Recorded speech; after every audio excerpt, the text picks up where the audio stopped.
Bonsoir à tous. Donc ce soir, pour notre 52e conversation céramique, eh bien, nous sommes heureux d'accueillir Oriane Beaufils, conservatrice du patrimoine, directrice des collections de la Villa Ephrussi de Rothschild depuis février 2024. Hein, sa nomination intervient donc peu après la reprise de l'établissement par l'Académie des Beaux-Arts en 2023.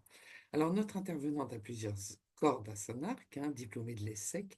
Oriane a poursuivi parallèlement des études d'histoire de l'art et de philosophie. Elle a commencé sa carrière dans l'univers du luxe avant de s'orienter vers le marché de l'art pour rejoindre les maisons Christie's et Sotheby's. Alors, diplômée de l'Institut national du patrimoine, hein, notre intervenante obtient en 2016 son premier poste de conservatrice au château de Fontainebleau. Elle est ainsi en charge 8 années durant euh, des dessins et des grands décors de la Renaissance. Hein. Son co-commissariat de l'exposition consacrée en 2018 aux liens étroits qu'entretenait Louis-Philippe avec le château de Fontainebleau a marqué les esprits savants. Alors, en 2022, Oriane fait également revivre avec Vincent Droguet l'art de la fête à la cour des Valois, à l'occasion d'une exposition également remarquablement intéressante. Ces multiples publications témoignent de sa passion. En 2024, elle est l'auteur de Jean-Baptiste Oudry, peintre de cour, Les chasses royales de Louis XV. À ce sujet, vous avez jusqu'au 27 janvier pour aller voir cette remarquable exposition. En 2024, soulignons également la publication de La Porte dorée du château de Fontainebleau, hein, qui fait suite à 3 publications en 2022, Capturer l'âme, Rosa Bonheur et l'art animalier, La tenture des Valois, Tisser les fêtes de Catherine de Médicis et La cour en fête dans l'Europe des Valois. Alors ce soir, Oriane va évoquer pour nous Sèvres sur la Riviera, les collections de Béatrice Ephrussi de Rothschild, 1864-1934. Alors, comme dans son hôtel particulier parisien, hein, cette amatrice d'art de la belle époque avait réuni donc, dans sa villa méridionale de Saint-Jean-Cap-Ferrat une collection spectaculaire alors, de tableaux, d'objets d'art et un remarquable ensemble de porcelaine de Sèvres. Alors, l'ensemble fut légué à une fondation à sa mort, hein, en 1934, et un charmant musée ouvrit ses portes dans les murs même de la villa dès 1938. Alors, soulignons que du 22 au 27 novembre prochain, la Fab Paris exposera dans une scénographie de Jacques Garcia une cinquantaine de pièces de cette collection de premier plan, hein, incluant une sélection de porcelaine de Sèvres et de Vincennes. Alors, mais écoutons Oriane, hein, dont la prestation de ce soir ne manquera pas de vous inciter à vous y rendre pour faire battre en vous le cœur des arts. À vous, Oriane. De porcelaine de Sèvres de Béatrice Ephrussi, née Rothschild. Donc, tout d'abord, restituer qui est Béatrice Ephrussi. Elle est grosso modo là où il y a la petite croix rose, hein, que vous pouvez voir sur la droite de l'écran. C'est la petite fille de James et Betty de Rothschild, donc le fondateur de la branche française de la famille Rothschild. Ils ont eu comme fils aîné Alphonse de Rothschild, qui va épouser Léonora de Rothschild, elle-même Rothschild, puisqu'elle est fille de Charlotte, fille unique de Karl Meyer, qui est de la branche napolitaine, et elle épouse Lionel de Rothschild, le fils de Nathan, de la branche de James, qui est donc lui-même le frère de James et aussi de Karl. Normalement, je vous ai perdu, c'est normal. Tout ça pour vous dire finalement qu'ils sont cousins, puisque les Rothschild se marient très souvent entre eux et que Béatrice hérite à la fois de l'héritage des Rothschild anglais d'une certaine manière et des Rothschild français, et elle est d'ailleurs extrêmement anglophile. Donc là, vous avez James et Betty et leur fils Alphonse qui épouse donc Léonora de Rothschild. Ce sont les parents de Béatrice et de son frère aîné, Édouard. Béatrice naît en 1864 à l'hôtel du 2 rue Saint-Florentin à Paris. Et elle devient assez rapidement une figure importante de la vie parisienne de la Belle Époque. En 1883, elle épouse l'homme que vous voyez sur la gauche, Maurice Ephrussi, l'autre héritier d'une famille de banquiers venus d'Orient. Et il s'installe donc à Paris. Elle fréquente Jacques Doucet, elle dîne chez Marcel Proust. C'est là que Léon Daudet a cette fameuse phrase où il la compare à un tableau de Nattier. Elle fréquente aussi bien l'opéra que le français, mais aussi les Folies Bergères et même des matchs de boxe qu'elle va suivre à Monaco. C'est une femme assez fantasque. On sait qu'elle organise des soirées pour lesquelles les invitations ne peuvent se donner qu'à la criée dans les rues de Paris, qu'elle organise un somptueux mariage pour ses caniches, Diane et Major, en 1897, qu'elle conduit, qu'elle est membre d'un aéroclub, qu'elle possède plusieurs voitures. Donc c'est une femme assez libre, si je puis dire, assez de fort caractère. Et elle découvre au début des années 1900, comme bien des gens de cette époque, la Côte d'Azur. La Côte d'Azur, c'est véritablement devenu une destination à la mode. Déjà parce que c'est plus accessible, puisque le train permet de s'y rendre, et puis parce que depuis le rattachement de Nice à à la France en 1860, eh bien, finalement, la Riviera française s'étend, et il y a essaim sur la Côte d'Azur, hein, de Marseille à Menton, finalement, eh bien, de nombreuses résidences de villégiature. Donc, elle va finalement, Béatrice Ephrussi, tout comme la reine Victoria, tout comme l'ex-impératrice Eugénie de Montijo, tout comme Élisabeth d'Autriche, ici, eh bien, faire revivre l'art de la villa, hein, ce lieu d'osium, de délassement et de plaisir, vanté depuis Pline le Jeune, en passant jusqu'au Médicis et puis jusqu'à la Belle Époque, eh bien, comme un lieu où la douceur du climat est propice à la création, au plaisir et à la collection. Donc, elle découvre le Cap Ferrat en 1904. Donc, vous voyez cette petite espace volé sur la Méditerranée. Et elle découvre un terrain qu'on appelle les Cols Blanches, qui se situe sur la partie la plus étroite de l'isthme. Et c'est là qu'elle décide de faire construire sa villa. Alors, c'est un projet fou, véritablement, puisque, comme vous allez le voir sur l'image suivante, ce n'est pas véritablement une zone très constructible. En réalité, ce qu'on voit aujourd'hui est très différent du Cap Ferrat de l'époque. C'est un espace qui est encore sauvage, assez aride, où c'est très compliqué de faire apporter de l'eau. Mais aucune difficulté ne pourra arrêter la baronne qui décide donc elle décide donc l'arasement du terrain à la dynamite. On fait venir de l'eau jusque-là, on installe un chantier et c'est là qu'elle va faire construire sa folie, hein, véritablement sa folie néo-renaissance qui s'appellera Villa Île-de-France. Et l'histoire de la construction est en elle-même rocambolesque, hein, ce n'est pas tellement le lieu pour s'y arrêter ce soir, mais c'est un projet assez complexe qui va durer entre 1907 et 1912, où elle va épuiser véritablement différents architectes, mais pour la bonne cause, puisque vous pouvez voir ce superbe palais de bord de mer qui a la particularité de permettre de voir la mer d'où que l'on se trouve. C'est une vue à 360 degrés sur la Méditerranée. Et je pense que je peux dire sans rougir que j'ai la plus belle vue de bureau de tous les conservateurs de France, si ce n'est plus. Il faut bien être premier en quelque chose. Cette villa, elle la meuble avec soin, avec goût. C'est véritablement son petit château de ferrière. Chaque objet est choisi avec soin. Les décors sont particulièrement travaillés. Elle achète des boiseries, mais elle n'en a pas suffisamment pour faire les pièces. Donc, elle va finalement retoucher en remettant d'autres petits morceaux. Elle meuble avec énormément de soin. Elle achète énormément d'œuvres. On dit qu'elle choisit même ses morceaux de sculpture sur le quai de la gare à Beaulieu-sur-Mer, qui est la gare la plus proche.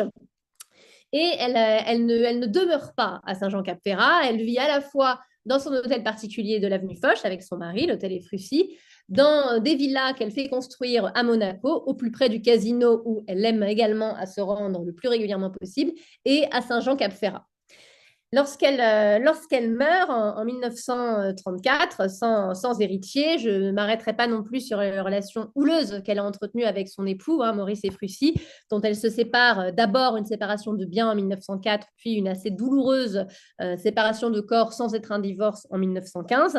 Donc, elle vit entre ces trois résidence, et donc elle meurt sans héritier en 1934 et elle lègue l'intégralité de ses collections réparties donc dans ses résidences monégasques parisiennes et de Saint-Jean-Cap-Ferrat à l'Académie des Beaux-Arts, dont son père, Alphonse de Rothschild, était un membre éminent, hein, c'était véritablement un des plus grands collectionneurs de son époque, un des grands rivaux, probablement un des plus grands rivaux en ce qui concerne la porcelaine et certains autres domaines du duc d'Aumale ou d'autres grands collectionneurs de cette époque et qui a aussi lui-même offert beaucoup d'œuvres, alors pas forcément ses collections à lui, mais participé et financé l'art de son époque. Il a notamment été un grand mécène de Camille Claudel. Donc le musée est créé à la mémoire de son père Alphonse et de sa mère Léonora et il ouvre ses portes en 1938. Là, vous avez une vue sur l'accueil actuel de la villa. Et je précise tout de suite, parce qu'on va beaucoup parler de rose dans cette conférence, que ce rose n'est pas le rose de Sèvres et n'est pas non plus le rose de Béatrice,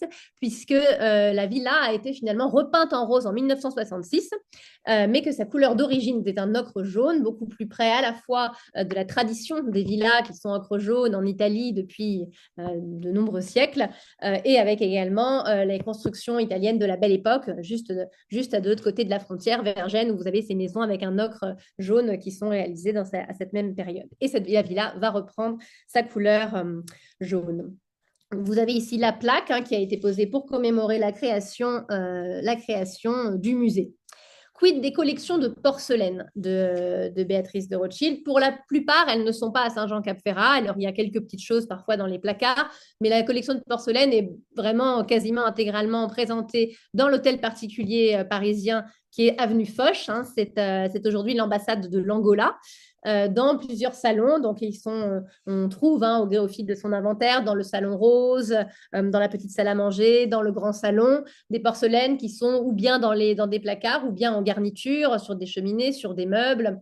En tout cas, elle aimait vivre avec sa porcelaine et on en trouvait dans presque toutes les pièces de la maison et dans sa chambre. Donc, il y a certains objets dont on sait qu'ils étaient dans sa chambre. La tasse avec un B qui peut faire évidemment penser à Béatrice, et la tasse avec un F dont on m'a rappelé aujourd'hui que ça peut-être évoquer le F de Frousse, puisque c'était le surnom qu'elle donnait à son mari Maurice et Frucy. Mais bon, les relations n'ont pas toujours été au beau fixe entre deux.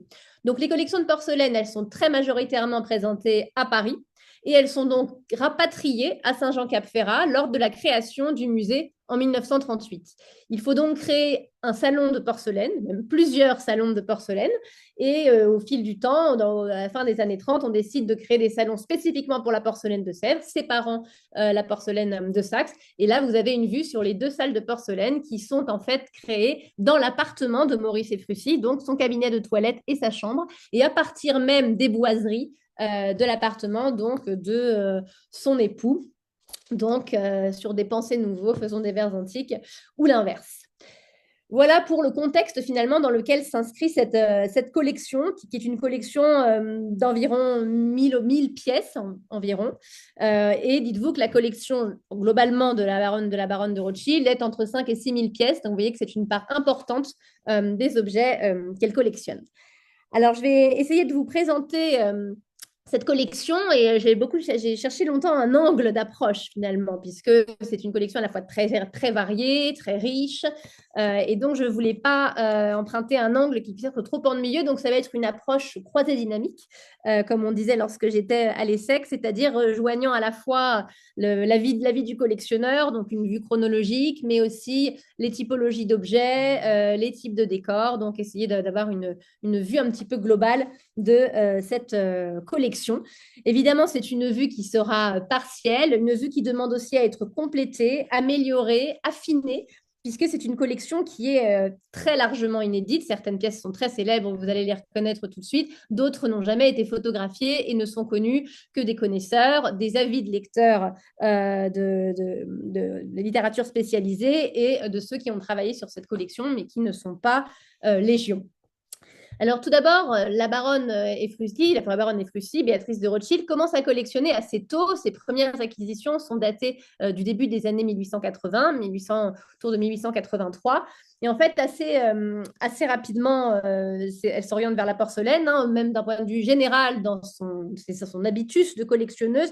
Bien, la porcelaine prend très vite une place importante et elle achète finalement des éléments ponctuels, certains éléments de service, comme vous voyez ici avec ce seau, parfois des objets de petite taille qu'elle va acheter de manière isolée, parfois un pot à lait, un compotier, une tasse. Donc, ce sont des achats qui sont d'une certaine manière, qui donne un peu l'impression de quelque chose de dispersé. On ne sent pas véritablement, et en fait, on ne sentira jamais une collection construite selon un axe majeur avec véritablement des préférences. Il y a un petit peu de tout, vous allez le voir, et beaucoup de belles choses. Donc, les premières acquisitions, c'est dans les années 1883-1884. Vous avez ici ce pot à lait qui porte la marque de Tendard l'aîné, qui va avec ce déjeuner qui est conservé au Petit Palais, oui, c'est ça, au Petit Palais, donc qui est acquis à la vente du comte de Lonsdale. Alors, au départ, dans les premières années, alors, on ne sait pas si elle achète directement en vente. Elle aura très vite des marchands qui vont travailler pour elle et acquérir pour elle. On va le voir dans quelques instants. Et au début, en tout cas, on n'a pas mention de la place de ces marchands. Et donc, est-ce qu'elle a quelqu'un qui achète pour elle ou est-ce qu'elle achète elle-même directement en vente? C'est difficile de savoir. Mais dans les premières années, il n'y a pas ce rôle très fort de marchand installé dans la constitution de sa collection. Vous voyez encore d'autres acquisitions récentes. Donc, vous voyez que les couleurs varient, les périodes varient. Ça va vraiment du tout début de Vincennes jusque dans les années 1780 et même 1790 pour certaines pièces. Donc, véritablement, c'est extrêmement varié dès le début. Sa première acquisition, si je puis dire, de très grande importance, c'est probablement cette paire de vases hollandais en deuxième grandeur, qui sont acquis là par l'intermédiaire de Stettiner à la vente de la collection de Lord Revelstoke et qui sont revendus à Béatrice et Frucy en 1893. C'est aussi ses premiers objets, ses objets les plus chers depuis qu'elle commence à collectionner. C'est un très belle, très belle paire. Hein. Donc, c'est très probablement la paire qui a été vendue par Lazare Duvaux. Donc, on sait qu'au moins un de ces deux vases a été vendu par Lazare Duvaux au prince de Condé en 1757. Il est possible que le second ait été acheté par le prince de Condé, mais par un biais différent. L'un des vases, qui est celui que vous voyez sur la gauche, et porte la marque de Tendard, tandis que celui sur la droite porte la marque d'Armand. Et donc, c'est aussi ce fond vert qui est. Alors, est-ce qu'on peut vraiment y voir un trait familial? Je ne sais pas. Mais les Rothschild ont beaucoup aimé la porcelaine à fond vert. Hein. Rappelons-nous que Alphonse de Rothschild avait l'exceptionnel service à fond vert offert par Louis XVI en 1784 au prince Henri de Prusse, hein, le frère de Frédéric le Grand, qu'il avait également d'autres pièces d'un service à fond vert. Et beaucoup de Rothschild ont collectionné la porcelaine à fond vert. Donc là-dessus, une de ses premières acquisitions ne trahit pas le lien familial. Donc, vous avez quelques détails de ces très beaux vases qui sont donc sa première acquisition majeure de vases d'ornement. Donc, très beau, très belle composition, très belle peinture aussi d'Armand, qu'on peut comparer d'ailleurs à un vase récemment exposé lors de l'exposition sur Armand à Waddesdon Manor. Elle, tout au long, jusqu'à avant 1900, elle achète ainsi ponctuellement des petites pièces, mais parfois de très grande importance. C'est le cas de la tasse à glace du service à dessert et le piédestal du surtout, qui servait à accueillir une pièce du surtout en biscuit du service bleu céleste de Louis XV. Donc, ce sont des objets petits par la taille, mais qui ont eu une place importante dans la provenance. Et on sait que les Rothschild sont avides d'avoir des objets qui ont appartenu au grand nom de l'histoire. C'était une manière pour eux de s'ancrer dans l'histoire de France dans laquelle ils pouvaient s'inscrire. C'est aussi le cas de ce plateau de fromager acquis par le maréchal-duc de Richelieu en 1759. Hein. Au départ, il y avait deux plateaux. Le second que vous voyez sur la droite est conservé au Victoria and Albert Museum avec son fromager. Béatrice et Frucy, elle, n'a pu avoir que le plateau. Et en fait, très vite, on s'aperçoit qu'elle a une affection particulière pour les pièces à fond rose. Et en fait, tout au long, finalement, de sa carrière de collectionneuse, elle acquiert des objets à fond rose. Et c'est l'une des collections les plus importantes de fond rose qui soit. Dans ces années 1900, elle va également, finalement, se placer dans des ventes importantes. Alors, la fin des années 1880, le début des années 1900 sont un moment d'ébullition du marché de l'art, bien sûr, et plusieurs ventes très importantes vont lui permettre de faire des acquisitions. C'est le cas de la vente de l'antiquaire et amateur Camille Lelon en 1903, qui était une vente très attendue avec un nombre incalculable de pièces qui provenaient de son hôtel particulier sur l'île Saint-Louis, et puis une vente qui a beaucoup fait parler puisque tout le produit, je crois, avait été légué à la Société des artistes musiciens fondée par le baron Taylor. C'était comment dire, une manière de faire assez rare à cette époque. Donc la vente avait été très remarquée et elle acquiert un certain nombre de pièces lors de cette vente. Vous pouvez voir d'autres pièces qu'elle achète ainsi assez tôt, donc dans sa carrière de collectionneuse, si je puis dire, comme ce très très beau déjeuner en portugais. Ce sont des pièces qui sont très rares. Il existe très peu de plateaux de ce type. Je vous en montre un autre exemple. C'est un plateau qui ne porte pas de marque de peintre, qui n'a pas été attribué non plus. Donc là aussi, il y a, je pense, un très grand travail d'attribution des pièces à faire sur les collections de la villa, et j'espère que leur publication, leur présentation à certains événements comme à FAB eh bien, permettra d'avancer la recherche sur ce domaine. En 1904, elle se sépare, séparation de biens d'avec Maurice et Frucy, ce qui va lui permettre d'arrêter l'hémorragie de dette de son mari, ou plutôt l'effet de l'hémorragie de dette de son mari sur sa propre fortune.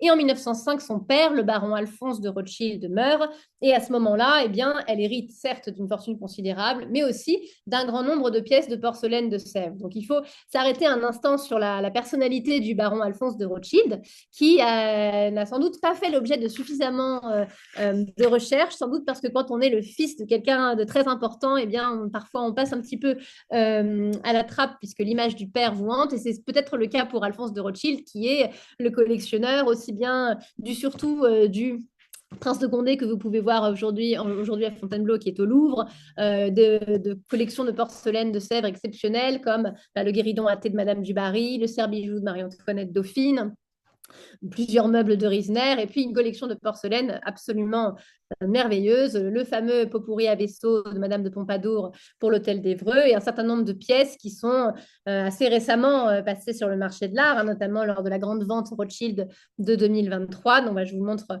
d'autres exemples de sa collection.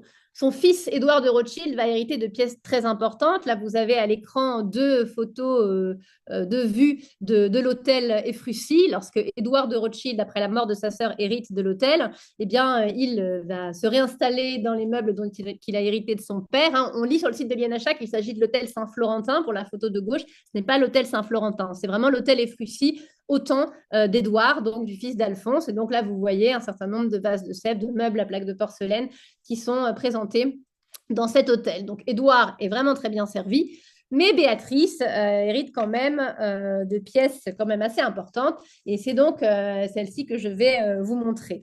Donc, ce dont elle hérite, ce sont surtout, il y a quelques exceptions, mais surtout vraiment les vases d'ornement, les grands vases. Donc, la pièce la plus célèbre probablement de la collection, c'est le vase urne antique que vous voyez ici, qui ne porte pas de marque de peintre, mais qui est bien souvent attribué à Charles-Nicolas Daudin.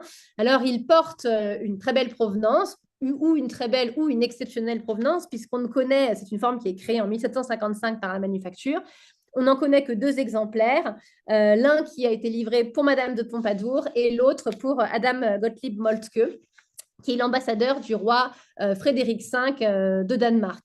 La forme, on n'en connaît pas l'origine, mais elle évoque bien sûr le travail de Jean-Claude Duplessis. Difficile de différencier laquelle de ces urnes a appartenu à Madame de Pompadour. Néanmoins, dans son magnifique ouvrage Everyday Rococo, Rosaline Saville tente à penser que cette dernière était propriétaire de cette urne. Donc moi, je ne peux que la croire. Et ce serait un beau signe du destin, puisqu'Alphonse de Rothschild était très, très fortement épris de Madame de Pompadour et collectionnait avidement les portraits et les objets lui ayant appartenu. Donc, vous avez des détails des amours inspirés de l'œuvre de François Boucher. La deuxième urne est consacrée au Metropolitan Museum à New York. Donc, vous voyez que ce sont évidemment deux objets très proches, et même par la peinture de ces petits angelots, vous avez cette sorte de modelé du nombril potelé, de modelé des ventres potelés avec ces petites taches autour du nombril qui sont tout à fait caractéristiques. Et il faut rapprocher en fait cette création de tout un ensemble de pièces achetées par Lazare Duvaux pour des garnitures, pour Madame de Pompadour et pour Moltke, notamment le vase à oreilles de la Wallace Collection, le vase gobelet à dauphin qui vient de la collection Edmond de Rothschild, des vases pot pourris conservés au musée du Louvre. Il y a un autre vase à Waddesdon Manor ou encore cette paire de vases qui était sur le marché de l'art il y a une petite dizaine d'années. Donc ce vase est l'une des pièces maîtresses de la collection de Béatrice Ephrussi, héritée de son père. L'autre, finalement, l'autre paire, enfin, la paire de vases ferrés, est également l'un des insignes lots hérités d'Alphonse de Rothschild. Alors, c'est des vases qu'on trace assez bien, puisqu'on trouve dans les archives de Rothschild à Londres une note évoquant le transfert de ces vases du château de Ferrières à l'hôtel Ephrussi. Donc, ces vases étaient au château de Ferrières. Donc, ils ont été apportés à l'hôtel Ephrussi en 1906. La lettre date et la marque du peintre sont complètement effacées. Néanmoins, la forme de ces vases est connue. Il en existe de nombreux exemplaires. Le modèle en plâtre est d'ailleurs conservé à la manufacture et la forme est attribuée à Étienne Maurice Falconet. Sur les panses de ces vases, on trouve voilà, vous avez un détail du décor avec ces cartels suspendus par des cordelettes blanches. C'est absolument divin. Et vous avez ici des détails, des scènes, des amusements de la campagne et de la musique pastorale, qui étaient 2 tableaux ovales créés par François Boucher pour le marquis de Béringuin, que maintenant on connaît bien, puisqu'il est l'un des grands mécènes de Jean-Baptiste Oudry et probablement celui qui l'a introduit à Louis XV. Et donc, il y a il avait commandé ces 2 tableaux à Oudry, et ces compositions d'Oudry sont reprises à de très nombreuses reprises, et en fait à de très nombreuses reprises par Dodin, puisqu'on les retrouve, par exemple, sur ce gobelet litron qui était sur le commerce de l'art en 2012 et sur une paire de vases aux feuilles de laurier qui est conservée à Baltimore. Donc, cette composition est sans cesse réinterprétée par Dodin et on peut songer quand même à lui attribuer cette plaque, ces compositions, notamment quand on compare à la plaque du secrétaire en cabinet qui avait appartenu aux collections d'Alfred de Rothschild, le cabinet de Bernard Molitor, qui est conservé à la Huntington en Californie, quand on regarde notamment la délicatesse avec laquelle Vénus d'un côté et la jeune femme est représentée. Autre vase d'ornement hérité de son père, eh bien, cette paire de vases hollandais. Alors, vous m'excuserez pour la couleur. Je dois dire qu'en ayant passé plusieurs années à faire photographier des fresques sur des murs, des tableaux et des dessins, je manquais un peu d'expérience sur la photographie de porcelaine. Donc, il y a des progrès à faire. Néanmoins, c'est déjà bien d'avoir ces photographies. Mais là, c'est vrai que c'est un petit peu blanc sur blanc. Donc, cette paire de vases hollandais en 2e grandeur, cette fois, porte la marque de Dodin. Ils sont eux aussi identifiés dans le testament d'Alphonse de Rothschild, donc on sait que c'est par ce biais qu'ils sont arrivés chez Béatrice Ephrussi. Là aussi, extrêmement délicate composition. Alors, la baronne semble avoir beaucoup aimé les décors Camaïeu-Carmin. Il y a un très grand nombre de pièces Camaïeu-Carmin, donc dans l'histoire de son goût, on voit certaines choses apparaître, et notamment ce goût-là, et il faut aussi apprécier la beauté de cette dorure. Cette paire, elle avait été acquise par le marchand Mercier Bailly en 1756 pour le comte de Pembroke. Ils apparaissent dans la grande vente des collections du comte de Pembroke en 1851. Alphonse de Rothschild est alors très jeune à cette époque. Donc, est-ce qu'il les acquiert à ce jeune âge ou est-ce que c'est une acquisition de son père, James de Rothschild, qui lui aussi avait commencé à collectionner la porcelaine de Sèvres? Ça, c'est assez difficile de le dire. Cette paire de vases était probablement associée à un vase de grande taille, en première grandeur, qui est conservé à la David Collection à Copenhague. Et on peut aussi les rapprocher alors, pourquoi j'arrive pas? Ah non, voilà. Et on peut aussi le rapprocher de ce vase passé en vente chez Christie's en 2003, livré pour mesdames, et dont le décor est assez proche. On continue ces objets hérités avec cette cuvette Courteil en première grandeur, qui ne porte pas de marque de peintre, mais qui est très probablement un achat de Lazare Duvaux, encore pour ce comte Moltke, l'ambassadeur du Danemark. Rappelons qu'à cette époque, Louis XV mène une politique assez stratégique envers les pays scandinaves. Donc, moult cadeaux sont faits au Danemark, à la Suède Et voilà, et au pays de la Ligue du Nord. Et donc, c'est pour ça qu'on trouve beaucoup de collections, beaucoup d'œuvres dans les collections, notamment de cet ambassadeur de France, le comte Moltke. Cette cuvette serait peut-être l'un des plus anciens exemples de ce modèle qui est créé à les manufactures en 1753-1754, hein, d'après le nom de l'intendant des finances, et une forme dont Rosaline Saville attribue la création à Duplessis. Là aussi, c'est une création tout à fait extraordinaire qui convient de rapprocher d'autres œuvres, notamment de cette cuvette à tombeau qui est conservée, je ne sais plus où elle est conservée en réalité, si au Getty, et qui est réalisé, dont le décor est réalisé par Armand, et de ce vase Duplessis qui est passé il y a quelques années sur le marché de l'art. On continue avec ces cuvettes Verdun. Je vais passer un peu plus vite, hein, qui portent la marque d'André Vincent Vieillard. Donc là, voilà quelques détails avec les très très belles vues de paysages qui évoquent la peinture voilà, finalement de pastorale et de campagne de ces années 1750. Et puis, un objet qui me tient vraiment à cœur, probablement l'objet que je préfère, qui est cette cuvette Courteil en première grandeur, qui porte la lettre date de 1767, qui ne porte pas de marque de peintre et qui a été attribuée jusqu'ici à l'oncle. Et en allant voir la très belle exposition à Waddesdon Manor sur Armand il y a juste quelques semaines, le dernier jour même de l'exposition, j'ai été frappée de voir à quel point finalement cette peinture me semblait proche de celle d'Armand. Et donc, cette cuvette a aussi ce magnifique décor au revers, absolument exceptionnel. Et donc, en travaillant un petit peu sur cet objet, voilà, vous avez des détails des compositions peintes avec ces petits becs très pointus et puis vraiment la palette extrêmement riche du peintre de la manufacture pour réaliser ces oiseaux. Et lorsqu'on compare finalement, là, vous avez sur la gauche une cuvette Courteil qui porte la marque d'Aloncle vendue chez Christie's. Et puis, quand on compare même avec un certain nombre de pièces d'Aloncle, me disais que c'était pas tout à fait le même genre, pas tout à fait non plus finalement la même dextérité et la même force de conviction dans les expressions des oiseaux. On m'avait dit pour la peinture de chiens, un vétérinaire m'avait dit que quand les chiens ont l'air vraiment un peu bêtes sur une peinture, ça veut dire que le peintre n'est pas bon. Donc je ne sais pas si ça marche aussi pour les oiseaux, mais en tout cas ces oiseaux-là, en tout cas ceux que je peux voir chez Alonc, n'ont pas finalement sorte de fraîcheur extraordinaire qu'on peut voir sur ceux de cette cuvette. Là, vous voyez la cuvette qui porte la marque d'Armand au Wadsworth Athenaeum.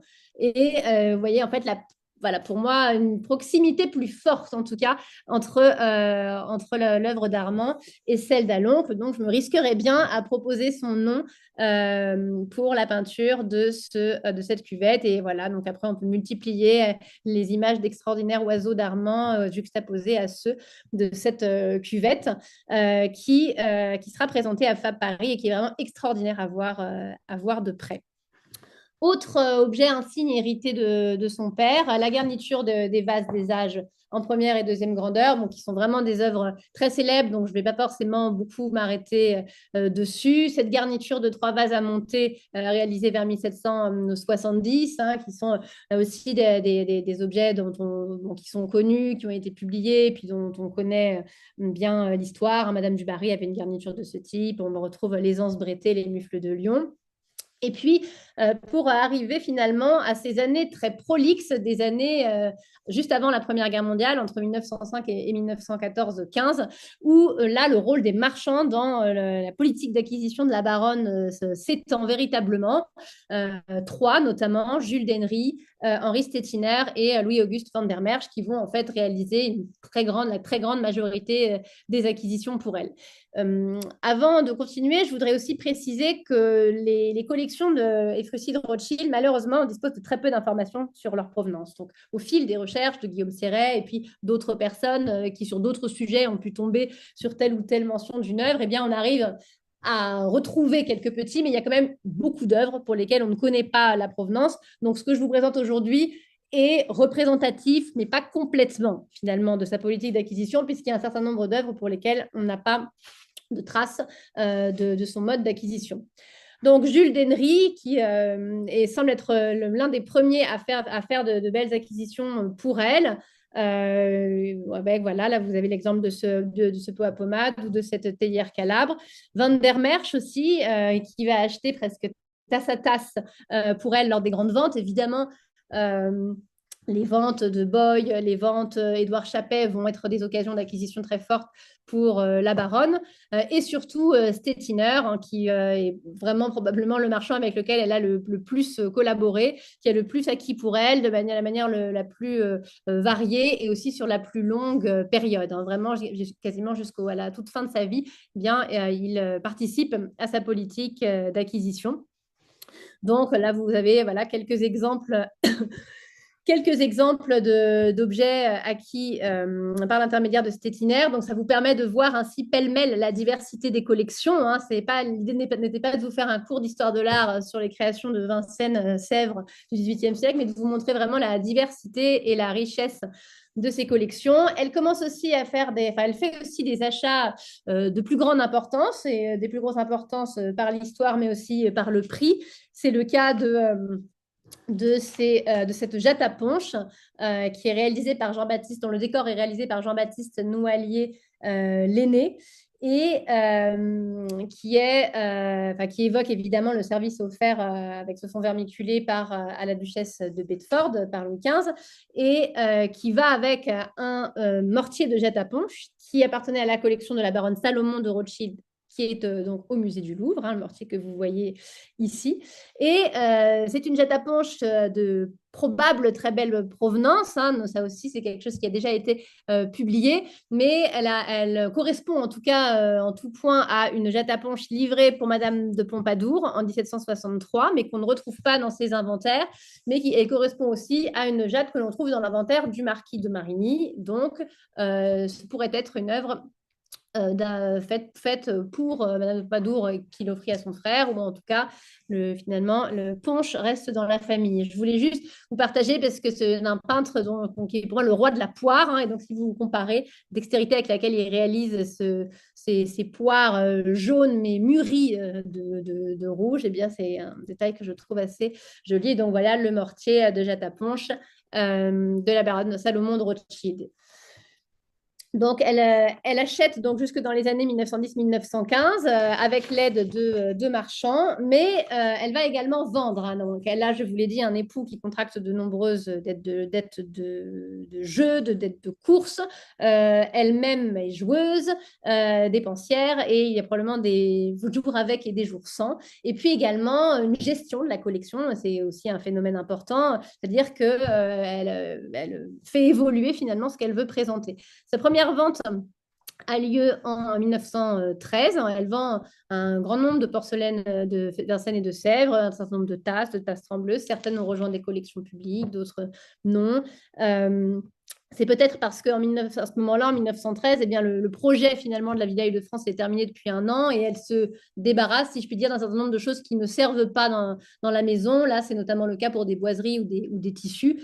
Et pour les porcelaines, eh bien, on voit que c'est une collection qui évolue. Et notamment, eh bien, elle vend en 1913 un plateau de soupières ou de pot Hawaï que vous pouvez voir sur la droite de l'écran, qu'elle avait fait monter en guéridon. Donc, ce plateau est vendu avec le guéridon et il est très proche d'un autre plateau conservé dans les collections de la villa. Donc, on les met en parallèle. Sans doute, cela faisait-il doublon. Hein. Le plateau a été acheté en 1900. Donc, elle se débarrasse finalement d'un plateau vraiment très similaire. Et j'en profite du coup pour vous annoncer que voulant, comment dire, renouer avec cette tradition du plateau de Sèvres monté en guéridon, une tradition que son père, Alphonse de Rothschild, avait initiée. Il avait des objets en Sèvres qu'il avait fait lui-même monter en guéridon. Eh bien, nous allons reconstituer le guéridon de la baronne de Rothschild en amarante à partir d'un scan 3D. Donc, vous pourrez découvrir les prémices de ce projet à Fab. En 1920, d'autres pièces de service sont vendues, d'autres en 1924 et d'autres, pour notre plus grand malheur, ont été vendues mais auraient pu retourner dans les collections de la baronne de Rothschild puisque cet extraordinaire Moutardier et son plateau du service miniature et mosaïque a été vendu en 1924 par Béatrice Efrussi. C'est un ensemble très rare, il y a très peu de pièces de ce service, je crois une trentaine, et il est passé en vente en 2023 et il a été acquis pour le musée d'art et d'histoire de Bruxelles via la fondation du roi Baudouin, que je vais m'empresser de supplier à genoux pour avoir une chance de pouvoir, si ce n'est l'avoir en dépôt, du moins en prêt ou voilà, quelque chose comme ça, parce que ce serait vraiment formidable qu'ils puissent retrouver les collections Rothschild.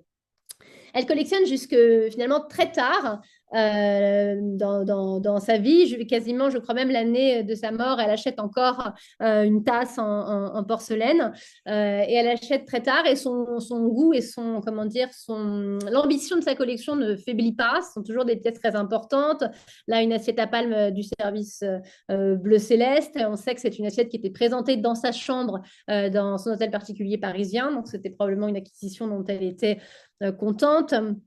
Une assiette du service ruban bleu céleste également. Alors, elle complète sans doute parce qu'elle disposait déjà de la salière et de la petite tasse à glace. Donc, elle complète finalement ce service, hein, donc, qui a connu, comme vous savez, plusieurs éditions, hein. Il y a 5 services qui sont connus avec ce motif. Le premier avait été acheté en 1769 pour Madame du Barry et le 4e service avait été livré en 1774 pour le Lord d'Egremont. C'est peut-être de celui-là dont il s'agit. Ou alors, voilà, ces caisses à fleurs, cette paire de caisses à fleurs qui a été livrée pour le comte Cyril Razumovsky, qu'elle acquiert en 1932. Donc, elle est alors déjà assez atteinte hein, par la tuberculose qui l'emportera, mais ça ne l'empêche pas d'acheter quand même un petit peu de porcelaine de Sèvres. Et il n'y avait pas un terre-en-chère à l'époque, donc ça demandait quand même plus d'investissement physique que ça n'en demande aujourd'hui. Ensuite, pour aborder une approche un petit peu plus thématique de ces collections, si je puis dire, eh bien, on remarque dans ces collections beaucoup d'objets qui racontent l'histoire finalement des débuts de la manufacture de Vincennes, donc des objets qui sont vraiment très tôt dans l'histoire de la manufacture, ce qui est assez en nombre assez conséquent, donc c'est assez rare pour le souligner, comme ce absolument ravissant petit pot à phare. Alors, toutes les œuvres n'ont pas été prises en photo, hein, donc il y a des choses qui sont dans les réserves.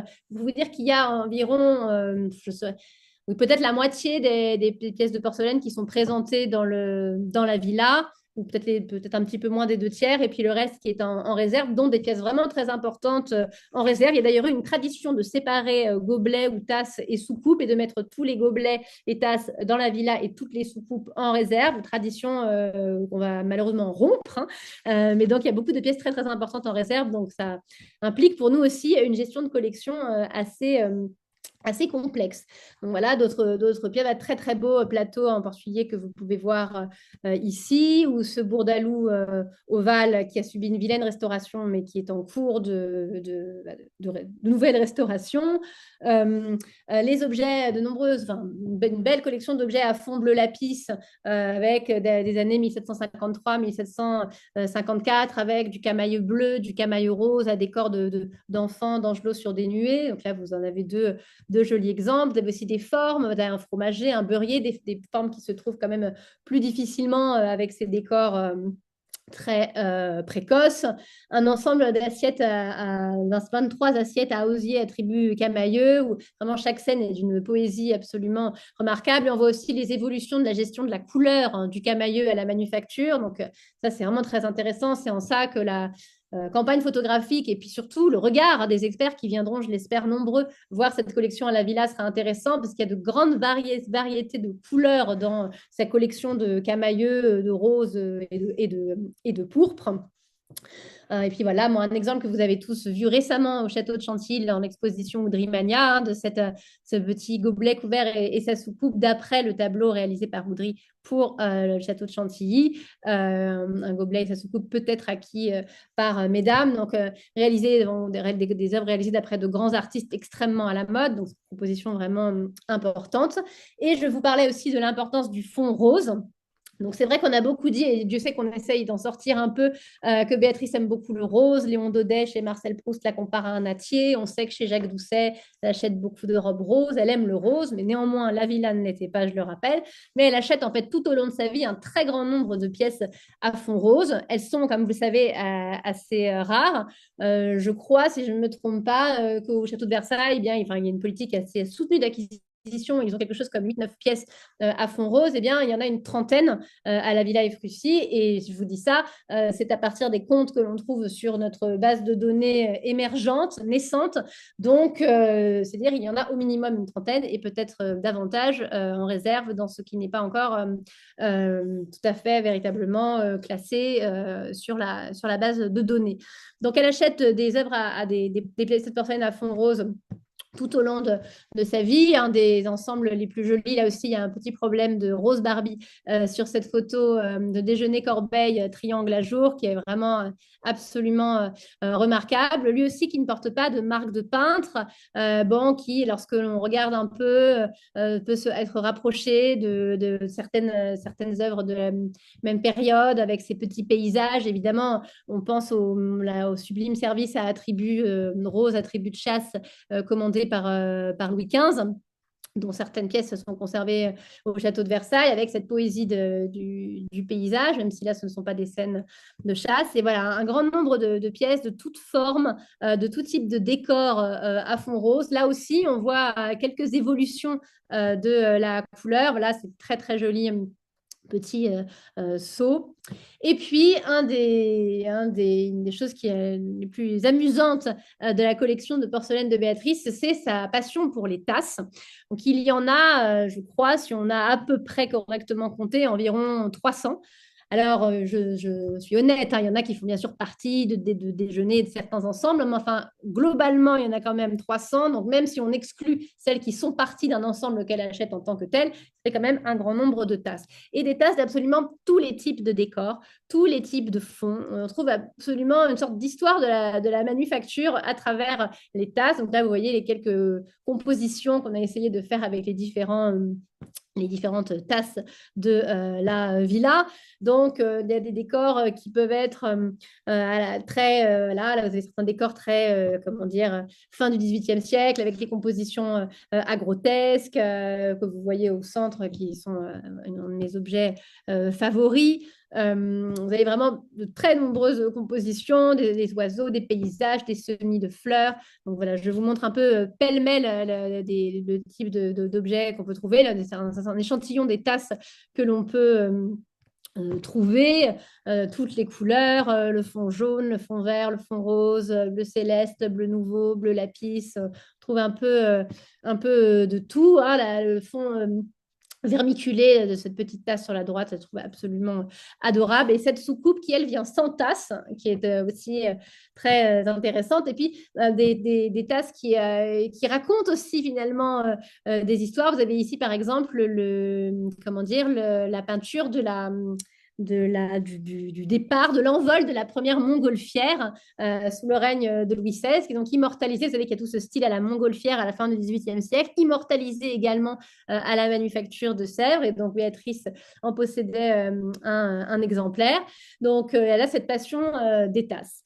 La collection permet aussi finalement d'évoquer un très large éventail des peintres actifs à la manufacture de Sèvres tout au long du XVIIIe siècle. Donc, je vous en montre juste un petit échantillon. Bon, on avait déjà parlé de Dodin, hein, donc, à qui on peut peut-être attribuer la paire de vases ferrés, l'urne antique, dont les vases hollandais à fond blanc portent la marque, mais aussi cette petite ravissante petit gobelet litron.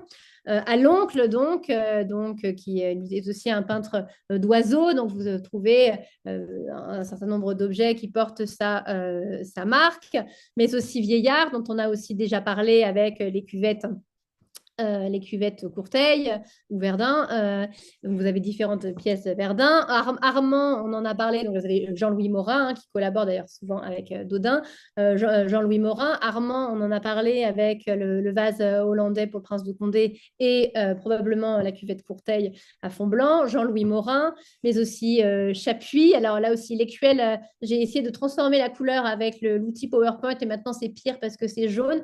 Mais bon, elle sera bientôt reprise en photo. C'est très, très belle écuelle ronde tournée. qui porte la marque de Chapuis, mais avec un certain nombre d'autres objets. Philippe Secroix d'Ix-Rouette, avec le petit gobelet Litron qui était à Chantilly, le petit gobelet couvert pardon, qu'on a vu à Chantilly et un certain nombre d'autres objets. Donc, vous voyez, un très grand panel de peintres de la manufacture. Et là, c'est juste pour en citer quelques-uns, mais on pourrait parler de Méraud, on pourrait parler de Thévenet, on pourrait parler de beaucoup d'autres, d'artistes femmes de la manufacture également, parce que c'est la mode. Donc, vraiment, il y a un éventail finalement des artistes actifs à la manufacture qui, à mon avis, offre véritablement l'occasion d'une histoire quasiment de la porcelaine de Sèvres à travers la collection de Béatrice. Alors, parfois, c'est juste une pièce, mais néanmoins, on a l'impression qu'il y a vraiment quelque chose de quasiment encyclopédique dans sa manière de constituer sa collection, à la fois encyclopédique et hasardeuse, ce qui est exactement en fait sa manière de faire avec à peu près tout, que ce soit le mobilier, que ce soit la peinture, sauf qu'on se trompe peut-être un petit peu moins souvent avec la porcelaine de Sèvres qu'avec le mobilier lorsqu'on est très bien conseillé. Également, de grands types de décors très variés. Donc, certains, comme celui-ci, hein, bien sûr, le déjeuner losange à jour avec ce fond taillandier. Madame du Barry avait un très beau service à Amour, comme ça, dont Versailles vient d'acquérir il y a peu de temps de très belles pièces de ce type. Donc, ce décor-là. Les fonds marbrés, les fonds cailloutés, les fonds vermiculés, les services pois et zone bleue et autres types de décors, le décor à frise riche, et puis les décors très célèbres finalement de provenance royale, comme le soie vert du service de Louis XV à Fontainebleau. C'est probablement la première pièce de Sèvres de la collection de la baronne de Rothschild que j'ai connue, puisque Fontainebleau... Eh bien, en 2015, il y a eu cette formidable exposition sur Louis XV et donc sur ce prodigieux service. Et puis, cette petite salière guirlande de Barbeau livrée pour le gobelet du roi en 1788. Et puis, il reste des zones d'ombre. Hein. On sait qu'un très grand ensemble de pièces du service Perles et Barbeau livré pour Marie-Antoinette est censé provenir de la collection de Béatrice et Fructy de Rothschild. Mais bon, c'est toujours une enquête à mener. On n'en sait pas tellement plus. Donc, il y a eu plus. Il y a des choses qui ont disparu. Il y a des vases qui étaient dans l'inventaire de 1934 et qui ne sont plus présents aujourd'hui. Donc, il y a des pièces dont on ne sait pas exactement où elles sont. Donc, c'est une collection sur laquelle il y a beaucoup à faire, à la fois pour mieux la connaître, pour mieux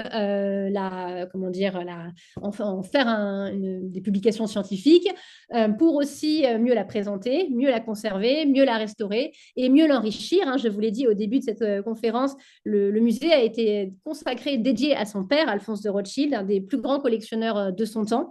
La villa est aussi le seul musée en France consacré à l'histoire de la famille Rothschild. Et en ce sens, il est très important de parler de l'histoire de cette famille, de parler de l'histoire d'Alphonse et de l'histoire de Béatrice. Et donc, comme un musée qui n'acquiert pas est un musée qui meurt, il y a aussi l'idée de développer une vraie politique d'acquisition pour la villa Fructy de Rothschild, qui consistera à la fois à compléter, mais dans des cas vraiment très spécifiques, des ensembles qu'elle aurait dont il manquerait une pièce, et puis de reconstituer comme on le peut, eh bien, des œuvres qui ont appartenu aux collections Rothschild, mais vraiment en priorité à celles d'Alphonse de Rothschild. Donc, il y a du pain sur la planche, hein, comme vous pouvez le voir. J'étais ravie de pouvoir vous présenter cette collection. Très érudite, des belles photos, des découvertes, la pièce d'Armand, certainement, Bernard Dragesco pourra certainement le confirmer. Peut-être, est-ce que vous savez si elle avait une pièce emblématique qu'elle préférait, cette Béatrice? C'est difficile à dire. Donc, c'est pour ça que elle je l'a vous ai pas dit. montré au début de la conférence, je vous ai montré ce qu'il y avait dans sa chambre. Et Oui. en fait, ce qui est assez intéressant, c'est qu'au-delà de la porcelaine, j'aurais peut-être dû mettre d'autres objets parce que ça aurait été plus évocateur. Au-delà de la porcelaine, on sent que dans sa chambre, il y a vraiment des objets qu'elle aime. Il y a notamment la pendule lyre, alors qui est aussi en porcelaine, une pendule lyre. Il y a un certain nombre de meubles qui sont des meubles qu'elle semble avoir vraiment affectionnés, qui ne sont pas forcément d'ailleurs des objets immensément importants, mais qu'elle semble avoir affectionnés. Et puis, il y a la paire de chiens de chiens en porcelaine de Meissen là, sur des bases en bronze. qui sont visiblement une part importante de son goût. Elle organise le mariage de ses chiens, la thématique animalière est importante à la villa. Donc, j'ai tendance à penser que ces quelques objets en porcelaine de Sèvres que l'on trouve dans sa chambre, l'assiette bleu céleste. Alors, il y a les deux tasses avec le B et le F. Est-ce qu'il faut y voir quelque chose peut-être? Mais une pièce emblématique, c'est assez difficile à dire. Il y a eu grand soin apporté à faire venir, c'est la paire de vases ferrés de Ferrières. Ouais. C'est le seul pour lequel il y a vraiment un courrier indépendant. Or, il y a vraiment fort à parier plusieurs des autres vases dont elle hérite étaient à Ferrières, parce qu'ils ne sont pas. Enfin bon, donc c'est difficile de Voilà. dire une Bon, pièce emblématique. difficile. Et alors, euh, savez-vous, enfin, si elle avait quelqu'un qui gérait sa collection, parce qu'il faut quand même être assez érudit pour collectionner toutes ces pièces, connaître, etc., ou si elle Ça, faisait ça toute assurément seule. non. Ça, assurément non. Contrairement à des Isabella Stewart Gardner qui ont Bernard Berenson dans la poche Oui, parce que pour la peinture italienne, contrairement à des Nelly Jacquemart qui ont quand même tous les conservateurs du Louvre pour les conseiller. Elle a les marchands, mais globalement, et de toute façon, la nature même de la collection donne l'impression qu'elle achète toute seule. Parce qu'il y a, alors pour la porcelaine de Sèvres, alors j'ai pas montré, mais il y a des pièces qui sont aussi un peu problématiques que j'avais pu montrer à des collègues. Donc il y a aussi quelques ratés. Ça se voit beaucoup moins dans la porcelaine que dans le mobilier. Et donc on sent que c'est un peu au hasard, qu'il n'y a pas de ligne directrice. Donc, elle est conseillée par des marchands. Pour la porcelaine, la plupart des choses, c'est vraiment des belles choses. Est-ce que, par exemple, une question qui se pose pour tous ces gobelets litrons, là, ces 200 ou 300 gobelets litrons, gobelets Hébert et autres, est-ce qu'elle choisit ces œuvres ou est-ce que Stetzner, Van der Merch propose tel ou tel gobelet, tel ou tel objet difficile à dire? Est-ce qu'elle donne des indications? Tout ça, on ne le sait pas. on ne sait pas. Mais ce qu'on peut voir en filigrane, c'est que bon, ils se plaignent, elle est très mauvaise payeuse, hein, visiblement. Elle met un peu de temps à payer, ça agace beaucoup. Beaucoup de marchands, dans leur mémoire, se souviennent de ça. Bon, mais quand on achète beaucoup, c'est pas grave, parce qu'on finit toujours par payer. Donc, c'est difficile de dire. On voit des choses qui se dessinent. On voit qu'elle aime beaucoup le camailleux carmin. On voit qu'elle aime beaucoup le fond rose. Une trentaine de pièces, c'est vraiment beaucoup dans une seule collection. C'est pour ça que quand je dis avec beaucoup d'emphase que c'est la plus belle, une des plus belles collections en France et la plus riche sans doute après le musée du Louvre, je ne pense pas que ce soit complètement faux. Donc voilà des choses qu'on peut voir en Ouais. filigrane. Après, il y a encore, je pense, beaucoup à trouver. Donc il y a eu déjà un grand travail qui a été fait, mais il y a encore peut-être des axes de recherche à trouver. On sait que par exemple, Adolphe Lyon a aussi pu participer à l'acquisition de certaines pièces pour elle. Il a conseillé beaucoup de collectionneurs, Elsie de Wolf, etc. Donc est-ce qu'il y a d'autres personnalités qu'on pourrait réussir à faire émerger? C'est possible. Mais je pense qu'elle est avec la porcelaine comme elle est avec l'architecture, c'est-à-dire capricieuse et décidée. Oui. Alors, il y avait combien de pièces au total dans cette collection? Parce que ça, vous ne l'avez pas dit. Combien il y en a? De Sèvres, enfin de Oui, de porcelaine, Sèvres. enfin, environ 1000. Mais quand je Oui. dis environ 1000, je compte les services. Donc, parce qu'il y a deux, j'en ai pas parlé, vous ne pouvez pas parler de tout. Il y a plusieurs services de table. On a vendu, acheté. Donc, ça compte ces deux services, dont l'un compte quelque chose comme 120 pièces et le deuxième, pas loin aussi. Donc, ça compte ça. Mais si on ajoute, alors j'ai pas fait l'addition avec ce qu'elle a vendu en Ouais. 14, en 20 et en 24, oui, c'est une collection extrêmement riche. Et d'ailleurs, elle commence à collectionner la porcelaine à 20 ans. Donc, Ouais, donc c'est vraiment un coup de cœur, en fait. et en plus, ce qui est assez amusant, donc elle va, à cause de ses tracas d'argent avec son mari, elle perd en partie dans son héritage de l'argent, mais elle n'hérite pas non plus de tout ce dont elle pourrait hériter comme œuvre d'art. Il y a aussi des tractations sur des œuvres d'art, ce qu'il faut rembourser cette dette de 12 millions liée à son époux. Donc, on voit que quand on regarde les photos volées de l'hôtel Efrussi à l'époque Édouard de Rothschild, il y a un nombre d'œuvres absolument extraordinaires, sachant que lui n'était pas un très grand collectionneur, amoureux des arts, etc. Donc, c'est dommage parce que beaucoup d'œuvres qui sont passées en vente lors des collections Rothschild en novembre 2023, c'est-à-dire 3 mois avant que je prenne mon poste, c'est quand même frustrant, eh bien, voilà, auraient pu finir à la Villa Efrussi de Ah Rothschild. ouais. Ça, Il faudra les racheter. Et dans cette vente, il y avait des pièces de sa collection, enfin qu'elle avait vendues? Oui. Ah, Il y avait des pièces de sa collection enfin, d'Alphonse oui. qui ont atterri ensuite chez Édouard, puis chez Guy de Rothschild. puis chez David de Rothschild. Donc, c'est par cette ligne. Il y a D'accord. la paire de cuvettes rose et vert extraordinaire. Il y a le service à fond vert là, pour Henri de Prusse. Il y a deux seaux à verre à fond vert aussi. Non, il y a beaucoup, beaucoup, beaucoup, beaucoup de choses. Donc, Et alors, donc, toutes les pièces, elles ne sont pas exposées, en fait, à la villa. pas toutes. Non, donc, il y a beaucoup Les de réserves, vases. alors. Les grands vases sont Oui. exposés, tous. Il y en a, alors il y a aussi une fâcheuse habitude de coller les vases directement sur les cheminées, les meubles, etc. Donc peu à peu, on essaye de rompre avec cette autre tradition. Donc c'était aussi des œuvres qu'on voyait moins parce qu'elles disparaissaient un petit peu. La plupart des vases sont exposés, même tous les vases sont exposés. En revanche, il y a beaucoup, beaucoup, beaucoup oui, de petits objets qui ne sont De pas pièces en présentés. réserve. Oui, oui, tout à fait. Et quel est son dernier achat? Ah, mais ça aussi, c'est difficile. Donc, moi, c'est la dernière chose que j'ai trouvée, c'est cette paire de caisses, c'est les caisses à fleurs carrées en 32. Oui, Mais en fait, la recherche pour trouver en quelle année elle a acquis les choses se fait un petit peu de manière hasardeuse aussi. Je sais que j'ai lu quelque part, probablement dans quelque chose écrit par Guillaume Serret, qui a une histoire de tasse encore plus tard que ça, à vérifier. Mais ça aussi, c'est des choses voilà, le premier et le dernier, c'est assez important. Le premier, le seau crénelé, quelque part, c'est très beau, mais ça a l'air un peu anecdotique d'acheter juste un seau à verre comme ça. À la toute fin de sa vie, elle achète une assiette bleu céleste ou une assiette d'un service dont elle avait déjà deux pièces. Donc, on a le sentiment qu'elle complète. Ça donne l'impression de quelque chose d'un peu plus réfléchi. Mais là-dessus, il y a encore du travail à faire, hein. Ça fait que 8 mois que je suis là et malheureusement, je n'ai pas encore pu mener tout ça à bien, mais ça progresse. et ça sera à l'origine d'une publication de votre part?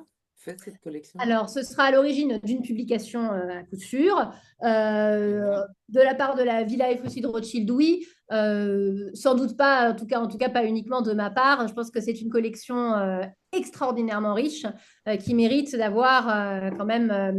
Donc, il y a eu tout le travail très important mené par Guillaume Serret, bien sûr. Et puis voilà, je pense que c'est une collection qu'il faut voir, que maintenant qu'elle va être photographiée, puisqu'on est quand même à 900 km, maintenant qu'elle va être photographiée, qui va être aussi plus accessible. Et donc, moi, je suis très avide des avis de tout, de l'attelage de brillants spécialistes de porcelaine de Sèvres que je vois parmi les membres de cette assemblée ce soir. Donc, je suis très avide d'avis, d'idées, d'ouvrir les placards, de montrer les pièces, d'organiser des workshops à la villa autour de cette collection, de croiser avec des personnes qui travaillent sur Stettiner, sur Van der Merch. Ben voilà, je pense qu'il y a des différentes approches à creuser à la fois pour le connoisseurship des pièces en elles-mêmes et aussi pour l'histoire de la collection. Creuser, est-ce qu'il y a des ventes dans lesquelles qu'on n'a pas encore épluché, dans lesquelles il y a des pièces, enfin, vous voyez. Par ailleurs, une autre chose, elle est très anglophile, elle voyage beaucoup en Angleterre. C'est pas exclu aussi qu'elle puisse acheter des pièces en dehors Oui, de France, oui, etc. oui, oui, tout à fait. Donc, à la fin, vous allez exposer combien de pièces de Sèvres, à peu près?